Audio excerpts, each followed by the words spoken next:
Овде во Кавадарци навистина градоначалникот Јанчев прави исклучително големи работи. Еве, овој капитален проект, донација, колку што бев информиран, 2,5 милиони евра практично, и е значен за Кавадарци и за кавадарчани, бидејќи не само во делот на безбедноста, туку и практично прифаќањето и наведувањето на атмосферските води ќе помогне со овој проект и нема да се случуваат онакви порои и онакви немили настани како што тоа се случувале напати во минатото. Но и не е само овој проект, како што кажавте вие, многу проекти се случуваат овде во Кавадарци. Јас очекувам дека така ќе продолжиме и уште позасилено во периодот што следи, а по формирањето на новата влада, која што ќе формира ВМРО ДПМН, ќе реализираме уште повеќе проекти и за кавадарчани и за жителите овдека во Тиквешијата. Така што задоволство е, јас секогаш онаму каде што треба да се отчетаме пред граѓаните за тоа што сме го сработиле, сме тука и сме секогаш на располагање на истите. Да, имате прашање, повелете ви, стојам на располагање. Владата најавува дека ќе има струја. Кој е вашиот коментар по однос на ова? Владата најавува многу работи, но за жал многу работи излажа, вклучително и за ова за електричната енергија. Тие најавуваа дека комплетното производство, односно комплетните потреби на граѓаните ќе бидат од домашно производство и дека нема да увезуваат електрична енергија. Но за волја на вистината повторно излажа и не ја зборуваат вистината. Освен тоа што многу крадат, тие и многу лажат. Тоа е вака нешто што требаме сите да го знаеме. Јас ќе дадам еден податок денеска ексклузивно, еве од овде од Кавадарци. Започнаа во ноември да увезуваат струја за потребите на граѓаните. Значи не е ова за индустрија, тоа е за потребите на граѓаните. Оние кои што се снабдувани од Евана Хоум, кои што велеше државата дека комплетно од домашно производство ќе ги снабди со електрична енергија. Значи те не успеа. И затоа од 7 ноември до 30 ноември за 23 дена увезоа електрична енергија во вредност од 23 милиони евра. Значи секој ден увезуваа по 1 милион евра електрична енергија, односно струја, пари платени од граѓаните. За 23 дена 23 милиони евра. Сега направиле нов тендер за првите 4 дена во декември, а замислете зимата се уште не е почната календарски. Нов тендер во кој што повторно ќе увезуваат од 1 до 4 декември, проценката е дека нови 8 милиони евра ќе чини оваа набавка.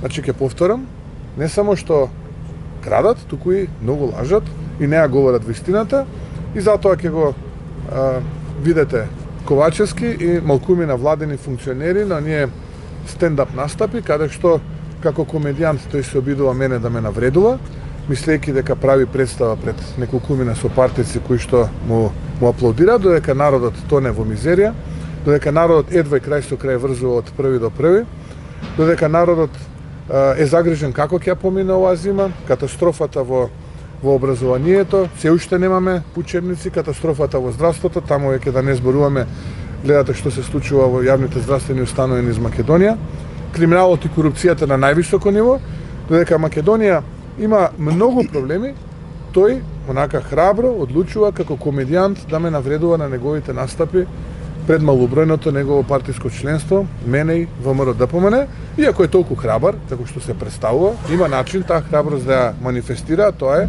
да одиме на предвремени парламентарни избори, па народот да даде оценка дали ќе верува на неговите стендап настапи како комичар или пак на оваа сурова, тешка и болна реалност во Македонија. Ние ќе останеме фокусирани да ги решаваме онаму каде што имаме можност, проблемите на граѓаните, но за жал имаме работа со многу криминална, неодговорна и неспособна влада, предводена од човек кој што наместо да биде државник, себе си се представува како стендап комичар на оние настапи каде што освен навреди кон ВМРО ДПМН и мене лично, друго не можеме нити да слушнеме. Затоа ќе повторам уште еднашка, само во ноември за 23 дена увезовме струја од 23 милиони евра. Можете да замислите што ќе се случува во декември, јануари, февруари, март, бидејќи зимата допрва календарски треба да дојде. Најавивте едно прашање, може поврзано со електроенергетската криза. Во Кавадарци фени индустрија веќе подолго време е во грч. Не работи, нема струја и еден дел од работниците се на дома. Што мислите вие, како да го спасиме фени И за вас прашање и за градоначалникот, со оглед на тоа што тој е граѓани, овој градоначалник и на они што се без работа сега. Така е и познавајќи колку е загрижен Митко, кога разговараме секогаш бараме и двајцата начин како да се помогне, но за жал ние не сме влада. Имаме влада и бидејќи не сме влада, отидовме во владата, јас лично, да понудам решение. Понудив позиции, тие позиции понудија решение, но за жал тоа решение од владата не беше прифатено и потоа повторно излегува владата со став, ќе ве потсетам, не ни се исплатело сега да произведуваме, подобро било да увезуваме струја. Па потоа ќе излезат уште еден став, ќе речат планиране ремонтот во ТЕЦ Неготино, а вистината е дека имаме дефект на генераторот механички, кој што требаше да се отклони до крајот на ноември, еве јас ви гарантирам дека нема ни до крајот на декември. Потоа ќе ви речат патува трансформаторот за РЕК Битола, па ќе се пушти третиот блок на почеток на ноември, еве го дојде декември, абер нема целата работа.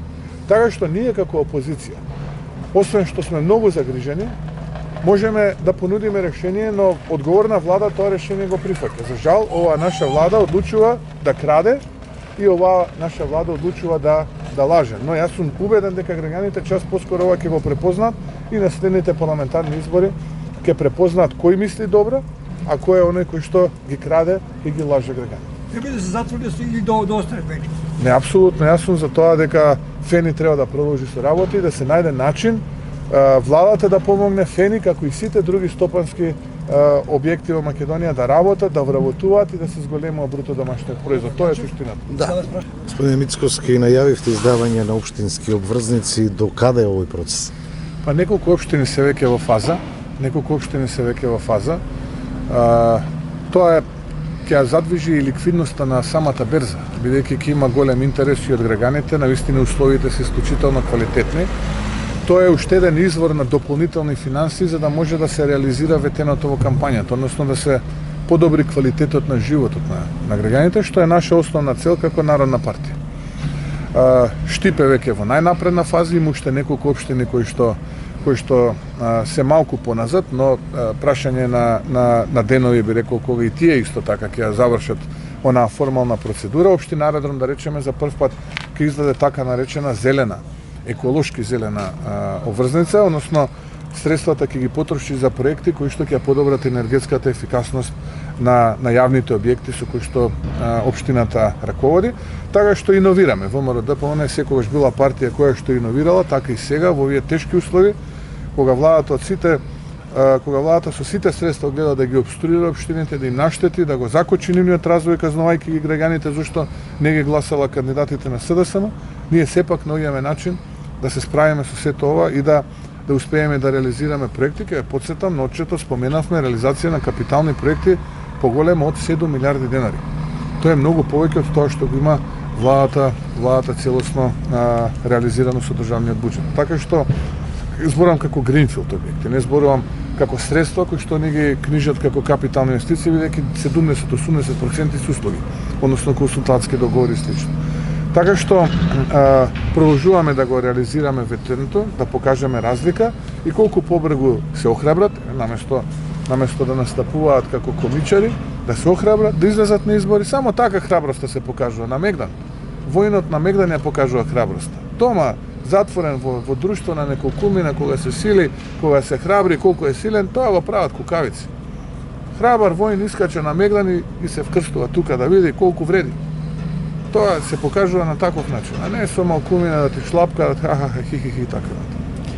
Од власта обвинувања дека градоначалниците на ВМРО-ДПМН слабо реализираат. Како вие сте задоволни од тоа што го работат градоначалниците? Па се гледа.